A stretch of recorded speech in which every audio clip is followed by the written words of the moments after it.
The morning of March 6, 1944 began like every other mission over Germany. Gray skies, frozen air, and the quiet dread that lived in the back of every bomber crewman's mind. They called it Black Monday later, but for the men of the 100th Bomb Group, it was simply another day to test fate. Over 700 American bombers rose from their airfields in England, their engines growling against the winter wind. The mission? Berlin, the heart of the Reich. For months, the Luftwaffe had bled itself dry defending it. Now, the Americans were coming straight for its lungs. High above the clouds, inside a B-17 flying fortress named Hell's Fury, sat a man who had made a habit of surviving the impossible. His name was Sergeant Michael Donovan, a tail gunner from Iowa. He wasn't a hero, not by his own measure. He was a mechanic's son, a farm boy, who had learned to shoot pheasants before he could shave. But after 21 missions, his crew swore he had some kind of deal with the devil. They called him Mad Mike, half for his courage, half for his refusal to believe in death. The crew of Hell's Fury had learned long ago that the tail gunner was more than just another man in the plane. He was its soul, the one who saw the enemy coming before anyone else.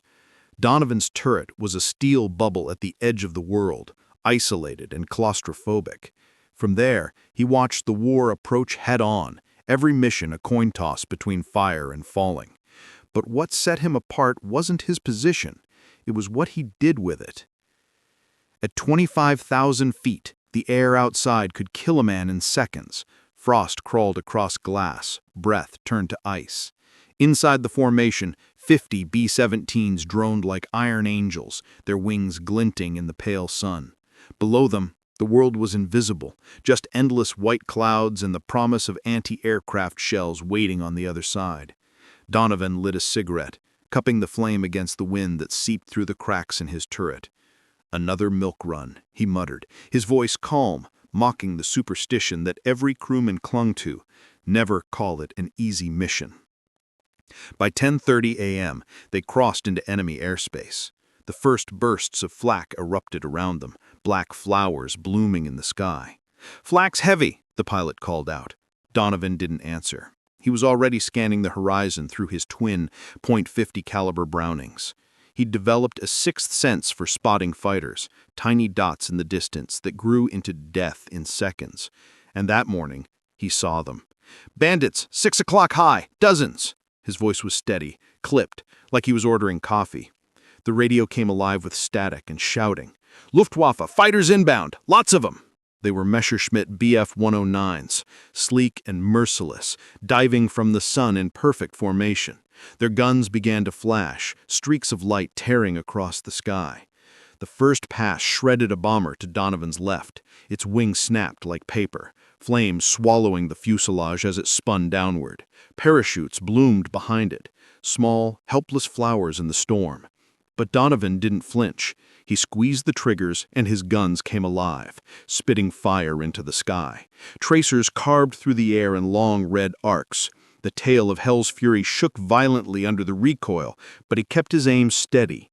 One fighter burst into smoke, then another. "Got two," he said into the intercom. His voice calm, almost bored. The radio came alive with static and shouting. "Luftwaffe, fighters inbound, lots of them!"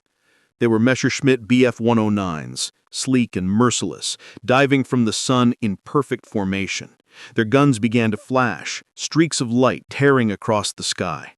The first pass shredded a bomber to Donovan's left. Its wing snapped like paper, flames swallowing the fuselage as it spun downward. Parachutes bloomed behind it, small, helpless flowers in the storm. But Donovan didn't flinch. He squeezed the triggers and his guns came alive, spitting fire into the sky. Tracers carved through the air in long red arcs. The tail of Hell's Fury shook violently under the recoil, but he kept his aim steady. One fighter burst into smoke, then another. "Got two," he said into the intercom, his voice calm, almost bored. The pilot didn't answer. He was too busy keeping the B-17 steady as flak and fighters tore the formation apart. What happened next was something no one in the 8th Air Force had ever seen. The 109s came again, this time in waves of 4 and 5, diving straight for the tail of Hell's Fury. Donovan's turret became a storm of motion. He fired short, deliberate bursts, walking his tracers through the enemy formations. The sky was chaos, burning wrecks, smoke trails, exploding flak. But in the middle of it all, Donovan's guns never stopped. His radio crackled. "You're drawing the mic. Break left." "Negative," Donovan replied, jaw clenched. "Let him come." For 4 minutes, the air behind Hell's Fury turned into a furnace. Donovan's twin guns glowed red hot, brass shells rattling against the steel floor. When the smoke cleared, 12 German fighters were falling from the sky, some burning, some spinning out of control. In the chaos of the largest air battle of the European war, one tail gunner had done what entire squadrons failed to do. He had broken a Luftwaffe attack by himself. When Hell's Fury landed back in England, the ground crew counted 380 bullet holes in her fuselage. Donovan climbed out last, his face blackened by gunpowder, his flight jacket soaked with sweat. "How many?" the pilot asked. Donovan just smiled faintly. "Enough." He was wrong about that. It wasn't enough. Not for the war, not for what came next. Because that day, the U.S. Army Air Forces realized something extraordinary. One man, one gunner, could turn the tide of a sky full of death. And the lessons learned from Donovan's so-called suicidal stand would forever change how bombers fought in the air. He had not just survived, he had rewritten the rules of air combat. At 25,000 feet above Germany, time didn't move in minutes, it moved in heartbeats. For Michael, Mad Mike Donovan, those 4 minutes between life and death stretched into eternity. The air around Hell's Fury vibrated with gunfire and terror. Every sound, the crack of flak, the rattle of machine guns, the whine of engines, merged into one deafening symphony of chaos. Through the plexiglass of his tail turret, Donovan could see the sky filled with burning metal and falling men.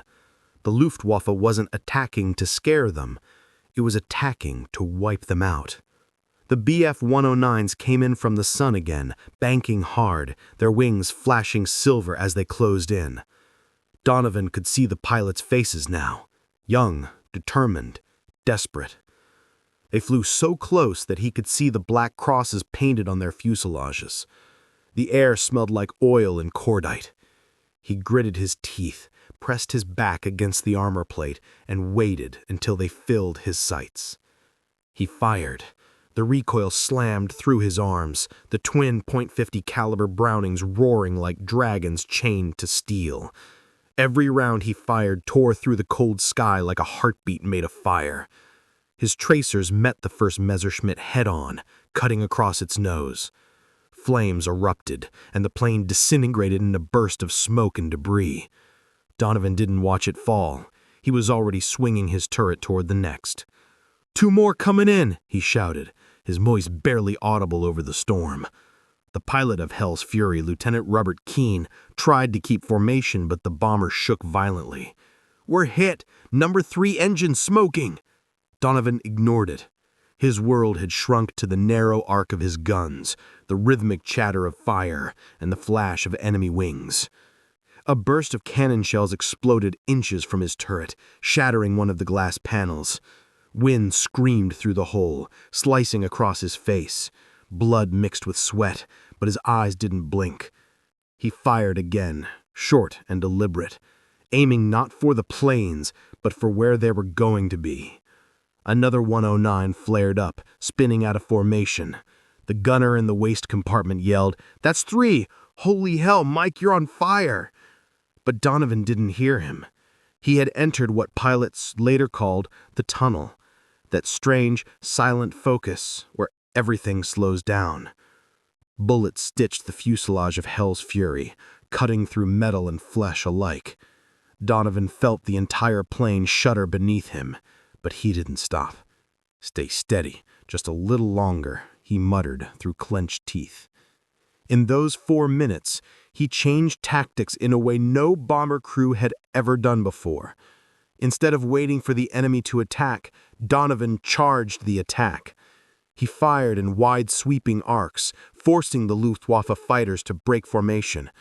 He wasn't just defending anymore. He was hunting. The German pilots, shocked by the aggression, began to falter. Their well-practiced pattern of diving in from above collapsed into chaos. One by one, the Messerschmitts fell apart. Donovan switched targets faster than the human mind should have allowed. Every second, every breath, he made decisions that meant life or death, not just for himself, but for the 10 men in his bomber. One round jammed in the right gun. He cleared it with a hammer blow and kept firing. The smell of cordite and blood filled the turret. "Tail's taking heavy fire!" someone yelled over the intercom. Donovan didn't respond. His right hand was numb. He fired with his left, controlling the turret with sheer will. "They're breaking off," the navigator shouted. Donovan exhaled for the first time in what felt like an hour. Outside, the sky was littered with smoke trails and falling debris. 12 German fighters destroyed, dozens more turned away. Hell's Fury limped home, riddled with holes, her crew in shock. When they landed at Thorpe Abbott's airfield in England, the ground crew stared at the wreck. "And how in God's name did this thing stay in the air?" one mechanic whispered. Donovan crawled out last, his face gray, his hands blistered from the heat of the guns. "We had angels," he said quietly, before collapsing on the tarmac.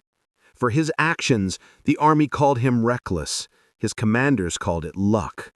But the airmen who had been there, the ones who had seen it with their own eyes, knew it was something else. Donovan hadn't just defended a bomber, he had rewritten the book on how to survive the skies.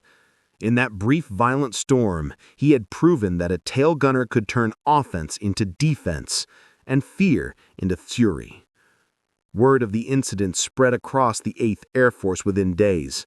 Other crews started changing how they flew, adjusting their formations, using Donovan's counter-fire method to break incoming attacks. In briefings and debriefings, officers whispered his name with equal parts awe and disbelief. "He made them flinch," one pilot said. "He scared the Luftwaffe." The U.S. Army Air Forces didn't know what to do with him. To celebrate him would mean admitting their doctrines were wrong, but to ignore him would mean burying one of the most remarkable acts of individual courage of the war. And so, like many legends born in fire, his story began to fade into rumor, passed between gunners, retold in bars, half believed, half myth. But those who were there remembered every second. They remembered the sound of his guns. They remembered the way the German formation fell apart. They remembered how 4 minutes of chaos became the moment the U.S. Air Force learned that survival in the sky wasn't about armor or altitude. It was about will. Michael "Mad Mike" Donovan had taught them that, and history would never fly the same way again. To understand what happened that morning over Germany, you had to know the men inside Hell's Fury. They weren't gods or superheroes. They were ordinary young Americans from farms, cities, and factories, welded together by fear and necessity. Each man had a job that could mean death at any second. The bomber itself was less a machine than a fragile cathedral of aluminum held together by rivets and faith. Inside, the air was a constant roar, engines screaming, guns hammering, oxygen masks hissing like snakes. And yet, in that storm of metal and noise, 10 men functioned as one heartbeat. At the front sat Lieutenant Robert Keene, the pilot, a quiet man from Ohio who always carried a St. Christopher medal in his pocket. Beside him, his co-pilot John Jack Mendez, a former baseball player whose easy smile had a way of cutting through fear. In the nose compartment crouched Lieutenant Sam Redding, the bombardier, staring through the Norden sight like a man peering into fate. Behind him, the navigator, Frank O'Leary, scribbled numbers on a map smeared with sweat and oil. In the waist positions, gunners Tom Hardy and Bill Sloan loaded belts of .50 caliber rounds until their hands bled. Up top, in the turret, was Hal Simmons, the top gunner, who said he prayed every time he fired, not for himself, but for whoever was on the other end. And in the back, Alone in the glass bubble of the tail was Michael Donovan, the man they all secretly relied on, though few ever said it out loud. He was their eyes in the dark, their warning bell, their last line between sky and oblivion. He never bragged, never complained. When others cursed the odds, he just smiled that crooked grin that said, "We'll make it." The crew trusted him because he never lied about what they were facing. "We're flying into hell," he'd said before that mission, "but hell's been flying into us for a while now." The B-17 Flying Fortress was named for good reason. It could take damage like no plane before it. But Fortress was an illusion. One well-placed burst could turn it into a coffin. The men knew it. Every mission over Germany was a dance with death, and Hell's Fury had already seen its share. Holes patched with tin, a burned wing replaced after Bremen, the blackened scar where flak had once torn through the radio compartment. And yet, every time she made it home. The crew joked that she was invincible. Donovan didn't. "She's stubborn," he'd say, "like the rest of us." On March 6th, that stubbornness was tested like never before. The mission to Berlin was the largest daylight raid in history. 700 bombers, escorted by P-51 Mustangs, flew in long silver lines that stretched from horizon to horizon. Below them waited the most desperate Luftwaffe defense yet. Hitler himself had ordered every available fighter into the air. They came, hundreds of Messerschmitts and Focke-Wulfs pouring up through the clouds like hornets. Inside Hell's Fury, each man went through the same ritual. The pilot checked his gauges. The bombardier murmured a prayer. The gunners slapped each other on the shoulders.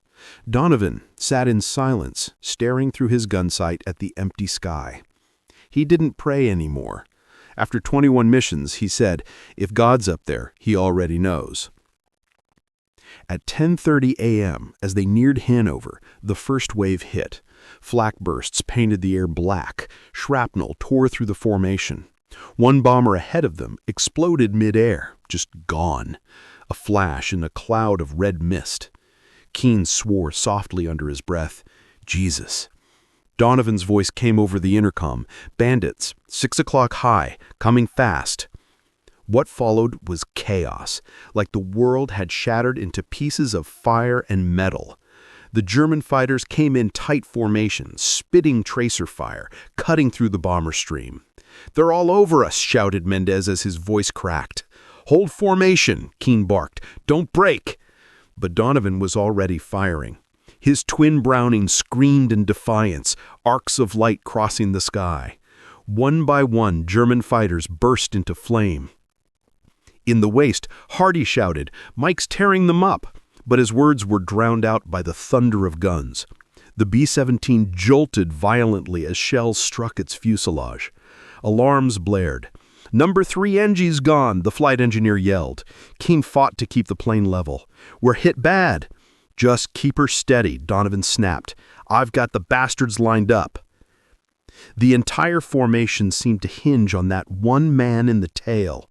His guns kept the enemy from closing in. His defiance gave the others a reason to hold formation instead of scattering into chaos. In those 4 minutes of hell, the crew of Hell's Fury learned something they'd never forget. Courage isn't the absence of fear. It's the decision to keep fighting when fear has already won. When they finally broke free of the attack, the bomber was barely holding together. Half the instruments were dead, the oxygen system leaking, one wing riddled with holes the size of fists. Keane's voice trembled. "We're still flying, boys." Donovan's reply came soft but certain. "Told you, she's stubborn." That night, in the smoky haze of the debriefing tent, the crew sat in silence while officers peppered them with questions. "You shot down 12?" one major asked in disbelief. 12 confirmed, Keane said quietly. "All by one man." Donovan shrugged. "They just wouldn't take a hint." Outside, in the cold night air, the men of Hell's Fury stood staring at their battered plane. The moonlight glinted off the holes that pockmarked her frame like scars. For a long moment, no one spoke. Then Hardy said, "She got us home again." Mendez nodded. "Yeah, because Mike didn't blink." It was the last mission Hell's Fury would ever fly. The plane was too damaged to repair. But the story of that day, of one gunner, one bomber, and 4 minutes that defied reason, spread through the 8th Air Force like wildfire. Some called it luck, others called it madness, but to the men who had been there, it was something else entirely. Proof that even in the sky's cruelest hell, there was still room for one man's will to change everything. After March 6, 1944, the name Michael "Mad Mike" Donovan started spreading through every mess hall, airfield, and ready room in England. His suicidal defense of Hell's Fury became a story whispered among bomber crews who were terrified of their next mission. They'd say, "There's a tail gunner out there who fought off 12 Messerschmitts alone." But what fascinated them most wasn't the number of planes he shot down, it was how he did it. Donovan hadn't just fired back, he had changed the very way air combat was fought. Before that day, bomber defense doctrine was simple: hold your formation, fly tight, and rely on overlapping fields of fire. It was a system built on discipline, not creativity. Gunners were trained to react, never to lead the fight. But Donovan's method, as crews began to call it, broke every rule. He didn't wait for the enemy to strike. He turned his guns into a counterattack. He read the sky like a chessboard, predicting not where the German fighters were, but where they would be. His short, precise bursts forced the enemy into evasive moves they weren't trained for. It wasn't wild luck. It was instinct sharpened by terror and experience. Pilots called it madness. Gunners called it genius. Donovan just called it survival. "If you wait for them to shoot first, you're already dead," he told one debriefing officer. When the 8th Air Force's Intelligence Division reviewed his gun camera footage, they were stunned. His fire patterns were erratic, yet devastatingly effective. Sweeping arcs that covered the blind spots between bombers, cutting into the Luftwaffe's favorite attack vectors. It was improvisation turned into art. One colonel remarked he wasn't fighting the enemy's planes, he was fighting their instincts. The footage showed German fighters breaking off mid-dive, something that almost never happened before. Donovan had forced them to hesitate, and in air combat, hesitation was death. Soon, bomber crews across Europe began quietly training in Donovan's method. It wasn't official, no manual, no classroom, just word of mouth and survival instinct. Gunners talked about adjusting their aim, leading their targets farther, firing in bursts instead of streams. Some even painted Mad Mike style on the sides of their turrets. In a war of discipline, one man's defiance had become a doctrine. But Donovan himself didn't care for the legend. When reporters tried to interview him, he refused. He said, "I just did my job. If I hadn't, none of us would have come home." His fellow airmen noticed that something in him had changed after that mission. He still joked, still smiled, but there was a quietness behind his eyes, a distance. It was as if part of him had stayed up there in that burning sky over Germany. He flew only 2 more missions after that. On his 24th, his plane was hit badly over Leipzig. They made it home, barely, and that was the end. Command pulled him from flying, citing combat fatigue, though the word PTSD didn't exist yet. Donovan didn't argue. He simply packed his gear, saluted his crew, and walked away from the flight line. "You can't keep cheating death forever," he told his pilot. "One day the bill comes due." The Army sent him to train new gunners stateside, where his methods began to spread more formally. In training camps across America, instructors replayed gun camera footage and taught anticipation fire, the very thing Donovan had discovered in the middle of chaos. Within months, it became standard practice for B-17 and B-24 crews. Even fighter pilots adapted it, using aggressive counterfire tactics against interceptors. Donovan had, unintentionally, altered the DNA of aerial warfare. His method, born from fear and fury, became the foundation for what modern aviators would later call offensive defense. It changed the way crews thought about survival. They were no longer prey waiting to be attacked. They were predators fighting back. But for Donovan, the glory never sat right. He knew what it had cost. Every time someone called him a hero, he thought of the faces that didn't come back. Out of the 700 bombers that had left England that morning, 69 never returned. Hundreds of men burned in the sky while he lived. "I wasn't brave," he said years later. "I was scared.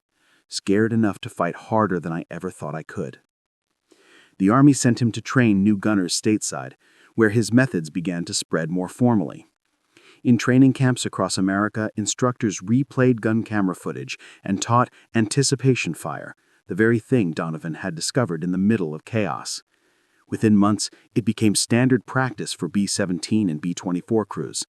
Even fighter pilots adapted it, using aggressive counterfire tactics against interceptors. Donovan had unintentionally altered the DNA of aerial warfare. His method, born from fear and fury, became the foundation for what modern aviators would later call offensive defense. It changed the way crews thought about survival. They were no longer prey waiting to be attacked. They were predators fighting back. But for Donovan, the glory never sat right. He knew what it had cost. Every time someone called him a hero, he thought of the faces that didn't come back. Out of the 700 bombers that had left England that morning, 69 never returned. Hundreds of men burned in the sky while he lived. "I wasn't brave," he said years later. "I was scared. Scared enough to fight harder than I ever thought I could." The Army sent him the medal, the Distinguished Service Cross. He turned it down. "You can't pin a medal on luck," he said, "or on ghosts." Yet the ghosts followed him. In every Veterans Hall and every reunion of the 8th Air Force, someone would eventually raise a glass and say, "To Mad Mike." And always someone else would nod and say softly, "To the man who taught us to fight back." Donovan disappeared into civilian life after the war, taking a mechanic's job in Chicago. He never flew again, but when his old crew reunited years later, they found him older, slower, still carrying that same quiet intensity. When they asked him if he missed the sky, he smiled faintly. He said, "Sometimes, but I had my piece of it, and I gave it hell." He didn't know it then, but his 4 minutes of fury would live far longer than he ever would. His name might fade, his medals might tarnish, but the method, the instinct to fight forward instead of backward, would shape the skies for generations. Michael Donovan was not a strategist, not a scientist, not even a particularly obedient soldier. He was something rarer.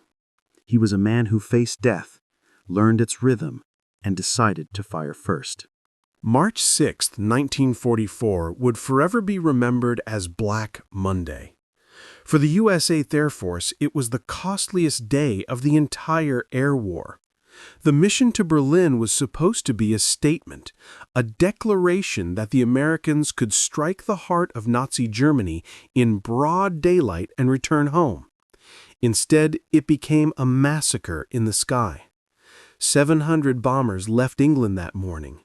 69 never came back. Over 700 airmen were killed, captured, or vanished into clouds of fire. But amid that disaster, buried beneath the smoke and wreckage, was the story of a single bomber crew that defied the odds and changed everything. The Luftwaffe had been waiting. By early 1944, German Air Command knew the Americans were coming for Berlin. It was only a matter of when. They assembled every available fighter, from Bf-109s to FW-190s, and even called in units from Norway and France. Their mission? Destroy the bombers before they reached the city. At 10 a.m., the first radar signals lit up German screens. The sky over Hanover exploded into chaos as hundreds of fighters climbed to intercept the incoming formations. From the ground, it looked like the apocalypse. Farmers in nearby villages described a silver river of bombers stretching across the horizon, followed by trails of black smoke and fireballs falling from the heavens. On board Hell's Fury, Donovan and his crew could see the world dissolving around them, planes exploding, parachutes blooming, and the endless barrage of flak that turned the sky into a killing field. "We were flying through fire," Lieutenant Keane said later. "There wasn't a direction you could look that wasn't death." The formation was breaking apart. Bombers that drifted too far from the group became easy targets for German fighters. One after another they fell. Entire crews vanished in seconds. Radio chatter disintegrated into screams and static. But yet, somehow, Hell's Fury held its line. Donovan's guns thundered in rhythm, laying down arcs of fire that covered the gaps left by shattered bombers. His aggression, his refusal to wait, kept their section alive. "Mad Mike's shooting scared the hell out of them," Keane said afterward. "They came in, saw that fire, and broke off. He saved more than just our ship." To the Germans, that bomber must have looked possessed. Their attack waves were designed to overwhelm. Normally, a tail gunner would focus on one target at a time. Donovan didn't. He fired in sweeping patterns, creating a moving wall of lead that disrupted entire attack formations. Every few seconds, his tracers caught a plane, sometimes two. The fighters began avoiding Hell's Fury altogether, focusing on easier prey. And in that small pocket of defiance, surrounded by burning wrecks and dying men, the seeds of a new kind of air warfare were born. But victory came with a cost. Halfway to Berlin, Hell's Fury was hit by flak. A shell burst under the right wing and shredding the No. 3 engine and sending shards through the fuselage. The oxygen line ruptured and the temperature inside the plane plummeted below freezing. The navigator was bleeding, the radio was dead, and fuel was leaking fast. "We're not going to make it," Mendez shouted. "We're making it," Keane barked back, gripping the controls so hard his knuckles went white. Then came the second wave. 30 more fighters dove out of the sun, their cannons flashing. The radio operator screamed as a round tore through the compartment. Donovan's intercom went dead. He was cut off, alone in the tail. The sky outside was a swarm of streaking shadows. He grabbed the handles of his turret and whispered, "All right, you bastards, let's dance." For the next 3 minutes, he fired until the guns smoked. Tracers cut through the air in wild, crisscrossing patterns. One fighter exploded so close that its wing clipped Hell's Fury's tail. The shock nearly tore the plane apart. Donovan's harness snapped, slamming him into the glass dome, cracking it like ice. His breath fogged the broken glass. He coughed, spat blood, and kept shooting. The fourth fighter he hit fell in flames. The fifth spiraled into another, the two colliding in a fireball that lit the clouds. By the time the sky cleared, Hell's Fury was a wreck flying on willpower alone. 2 engines gone, the rudder half shredded, holes everywhere. Donovan's turret had taken 200 rounds, and yet somehow they made it home. When they landed, the crew had to pry the guns from his hands. He was still gripping them, even unconscious. News of the mission shook the 8th Air Force. Black Monday was supposed to be a failure, a dark day in history. Instead, it became something more complicated. Donovan's stand, his madness, was analyzed, discussed, and eventually replicated. In the aftermath, bomber tactics changed.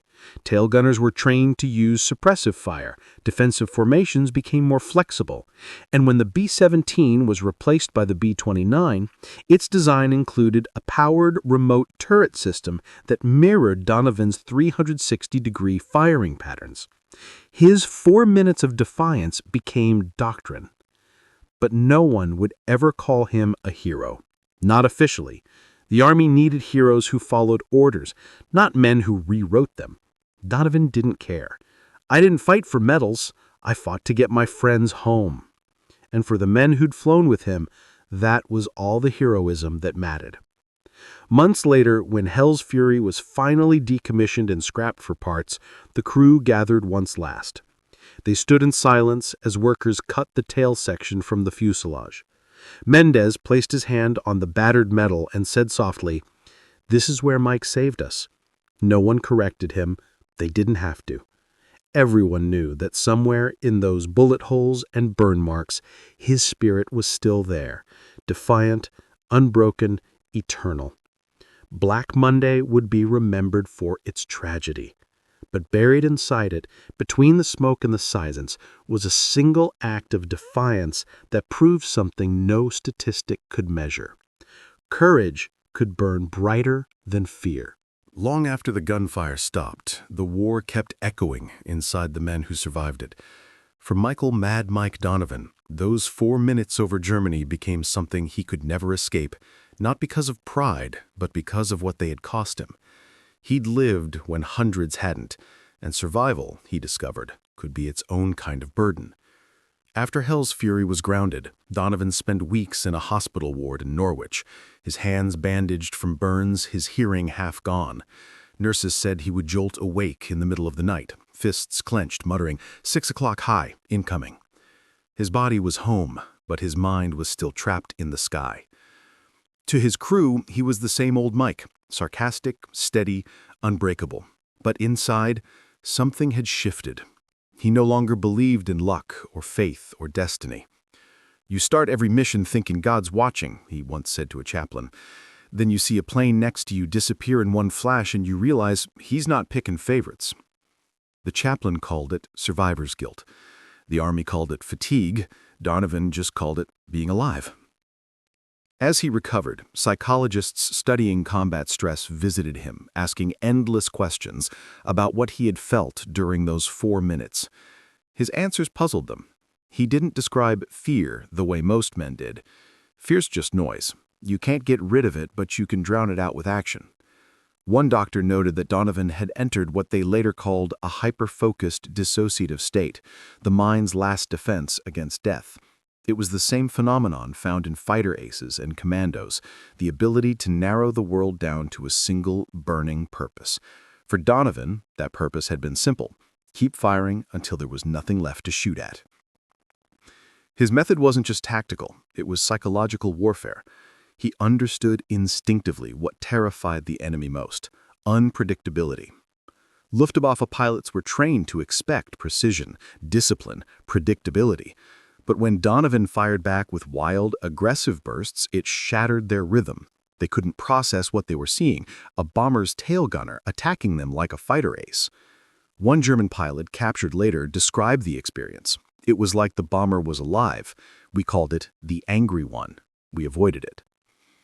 This psychological edge became as important as bullets and armor. American commanders quietly began studying how emotion, fear, rage, adrenaline could be turned into weapons. Donovan's stand became a case study, not just in marksmanship, but in mindset. His defiance had shown that survival depended as much on belief as on skill. When a man believed he could win, even against impossible odds, he often did. It was the birth of what future Air Force instructors would call the fighter's psychology. But Donovan himself never saw it that way. To him, there was no science, no theory, just instinct. You don't think, you just react. You stop being a man and start being part of the machine. You fire because you have to. You live because you don't have time to die. When he was finally discharged, the Army wanted him to teach gunnery tactics to new recruits. He agreed, reluctantly, spending the last months of the war in Arizona training 19-year-olds who had never seen flak or fire. They called him Mad Mike, like it was a nickname from a comic book, not realizing the weight it carried. He'd walk among the training planes, watching the kids laugh, smoke, talk about home. Sometimes he'd smile, other times he'd turn away, muttering, "They have no idea." He didn't talk much about the mission anymore. When young gunners asked him how he'd done it, he just said, "I kept firing." But his lessons were deeper. "You're not just fighting the enemy," he'd tell them. "You're fighting fear. You beat it once, and it never owns you again." Those who trained under him said there was something magnetic about the man. He never raised his voice, never bragged, but when he spoke, everyone listened. He made you believe you could make it, even when you knew the odds. By the end of the war, Donovan had quietly influenced hundreds of airmen without ever meaning to. His methods spread through whispers, his philosophy through example. He wasn't a theorist or a commander, he was something purer, proof that courage could be taught, not as words, but as behavior. Yet the same instincts that kept him alive in the air made peace impossible on the ground. He hated crowds. He startled at loud noises. He sat alone in diners, back to the wall, eyes on the exits. Friends said he was distant but polite. He'd never talk about Berlin or March 6th. When asked, he'd shrug. It's over. But it never really ends, does it? Decades later, when historians tracked him down for a documentary on the 8th Air Force, he agreed to one short interview.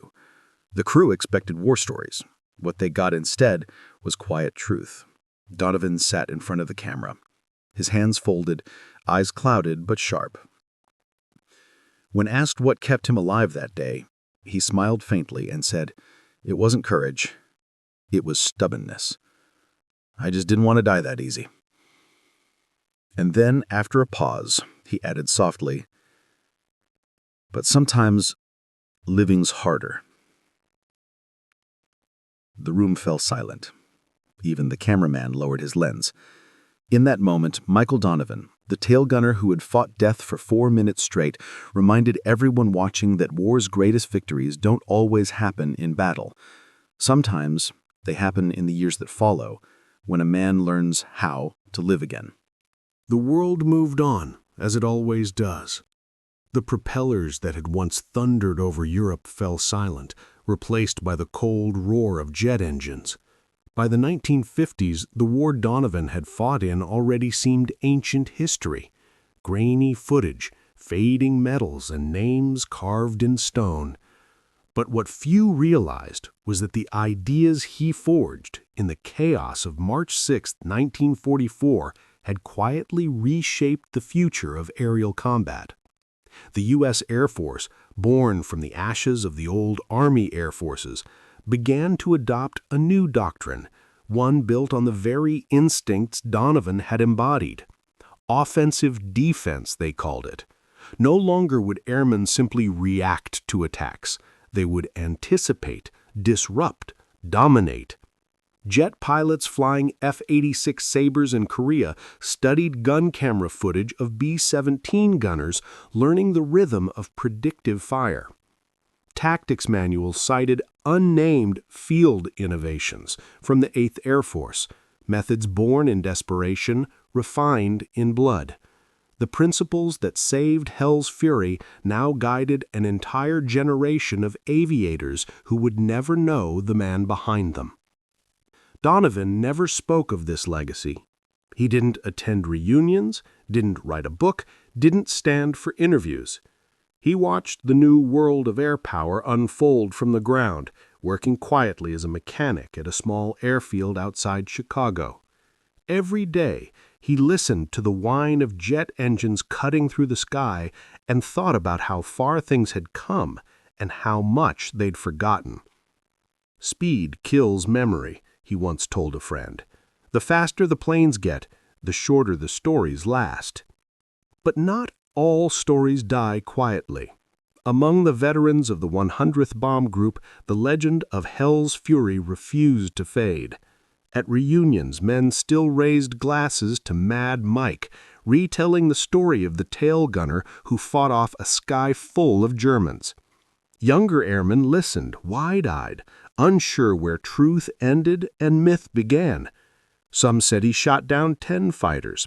Others said 12 or 14. It didn't matter. What mattered was what the story meant. It wasn't about numbers. It was about defiance, about what happens when one man refuses to break even when the world around him is falling apart.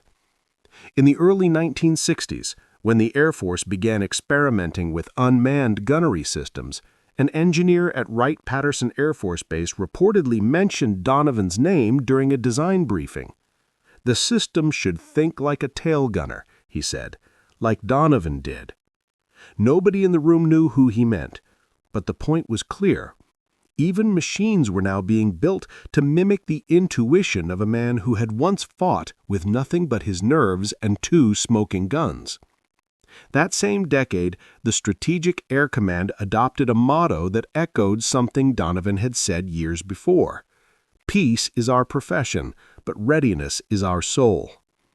The idea of fighting back before being cornered, of owning fear instead of bowing to it, had become institutionalized. Without realizing it, the Air Force had inherited the mind of Mad Mike. But Donovan himself remained a ghost. By then he was living alone, older than his years, his hands still steady enough to fix engines but too scarred to shoot. He never married, never settled fully. Sometimes he'd drive to the edge of the runway, park his truck, and sit for hours watching the planes take off. The jet engines reminded him of flak bursts, the contrails of smoke trails. Once, a pilot who trained at that same airfield recalled seeing him there. He'd nod when we took off, like he was saluting us. We didn't know who he was, just that he carried himself like someone who had already done everything we were dreaming about. In the 1960s, a local newspaper finally tracked him down for a story on World War II veterans. The reporter found him in a hangar, hands greasy, sleeves rolled up. When asked if he was the Michael Donovan of Hell's Fury, he chuckled. "Depends on who's asking," he said. When the reporter pressed about the mission, he just shrugged. "I shot until they stopped coming, that's all." The reporter wrote the piece, and for a brief moment his name resurfaced. Old crewmates sent letters. The Air Force even invited him to speak at a ceremony honoring the 8th Air Force's legacy. He declined. "I did my fighting up there," he wrote back. "I don't need a podium for it." By the 1970s, jet warfare had become a science, stripped of the raw humanity that defined the skies of the 1940s. Computers calculated trajectories, not men. But even as technology advanced, the lesson Donovan had taught remained buried in the DNA of the profession. Courage still mattered. Instinct still mattered. The man behind the gun still mattered. When he died in 1978, his obituary was small, just a few lines in the local paper. It listed his service, his medals, and his occupation, mechanic. No mention of Hell's Fury, no word of Berlin, no hint that one of the most extraordinary acts of survival in World War II had lived quietly in their own town. But among those who remembered, his story was told again. A former crewmate, long retired, said at his funeral, "He didn't need medals or speeches. His courage was up there, frozen in the sky, still echoing over Germany." And maybe that's where his spirit stayed, in the cold, thin air above Europe, where fire once fell and courage burned brightest. Every time a jet streaked across the sky, slicing the clouds like the wings of a memory, you could almost imagine him there, still manning his turret, still daring death to come again. He was more than a soldier. He was proof of what men become when there's nothing left but the will to live. History has a cruel way of forgetting the men who fought in its margins. Generals are remembered, battles are recorded, and machines are immortalized, but the individuals who bled inside them are often lost to the haze of time. Michael Donovan, Mad Mike, should have been one of those forgotten names. No monuments, no portraits, no famous quotes, just another airman swallowed by the war's endless statistics. And yet somehow his story refused to die. It lived in whispers, in the smoky bars of old airfields, in the stories veterans told their sons about the day a tail gunner turned the sky itself into a weapon. In the years after his death, historians pieced together fragments of that legend. The gun camera footage, mission logs, testimonies from surviving crewmen. What they found was astonishing. Donovan's defense of Hell's Fury wasn't just an act of bravery, it was a turning point in the psychological evolution of aerial combat. For the first time, a defensive position had been turned into an offensive force. His madness was in truth clarity, a moment of perfect understanding that survival wasn't about holding on, it was about striking back. When military academies studied World War II tactics in the decades that followed, Donovan's engagement was cited as an example of localized initiative under extreme pressure. It became required reading for cadets learning about decision-making in chaos. His method, what had once been considered reckless, was now recognized as genius born from necessity. Courage, one Air Force colonel wrote, isn't the absence of fear, it's the ability to think while afraid. Donovan proved that. But for those who had known him, the legend was simpler. He wasn't a symbol or a case study. He was the guy who saved their lives. When the surviving crew of Hell's Fury held their final reunion in 1983, they toasted him one last time. 10 men had taken off that morning in 1944. Only 4 were still alive to raise their glasses. They didn't speak much. They didn't need to. Keane, the pilot, looked up at the night sky, streaked with distant planes from a nearby base, and said softly, "He's up there somewhere, still on his guns." The others nodded, glasses raised against the dark night. "To Mike," they said in unison. "To the stubborn bastard who wouldn't quit." By the 1990s, Donovan's name resurfaced again in documentaries and declassified reports. The footage of that fateful mission, grainy and flickering, showed tracer fire sweeping across the frame, arcs of light cutting through darkness. Military historians paused the video there, pointing out the precision, the timing, the audacity. "That's him," they'd say. "That's the moment he changed everything." But to the average viewer, it was just one tiny moment among thousands. The kind of moment history barely notices, except that everything that came after was built on it. Even now, modern drone warfare and automated defense systems still echo his instincts. The algorithms that anticipate incoming attacks, the sensor grids that respond before humans can. Those ideas trace back to what one man discovered in a turret over Germany, that survival depends on initiative, not reaction. Somewhere, buried in the digital logic of the world's most advanced weapons, lives a faint echo of the man who first turned defense into defiance. But maybe his truest legacy isn't found in machines or manuals. It's in the human spirit he embodied, the stubborn refusal to yield, the will to fight when every instinct screams to give up. Every generation of soldier inherits a fragment of that spirit, whether they know his name or not. It's what drives them to stand their ground, to protect each other, to push back against impossible odds. That was Donovan's gift to the world, the reminder that even when surrounded by chaos, a single act of courage can tilt the balance of history. If you visit the American Air Museum in Duxford today, tucked between the displays of gleaming bombers and polished metals, there's a small, unmarked photograph, grainy, half-faded. A young man in a bomber jacket sits in a turret, cigarette in his mouth, eyes calm, hands resting on twin machine guns. The caption reads only, "Sergeant Michael Donovan, Tail Gunner, 100th Bomb Group." Most visitors pass it without a second glance, but those who stop and look longer say there's something in his expression, a quiet defiance, a glint of humor, the kind of look that says he knew exactly how close he had come to dying and did it anyway. And when you step back and look up, through the glass ceiling of the museum, you can see the faint trails of jets crisscrossing the modern sky above, echoes of a world he helped create. The machines are faster now, smarter, deadlier, but in their speed, in their grace, there is still something human left, something that belongs to men like him. Because in the end, the story of Michael, Mad Mike Donovan, isn't just about war. It's about defiance in the face of annihilation, about a man who, when trapped between life and death, chose to fight, not because he thought he would win, but because surrender was unthinkable.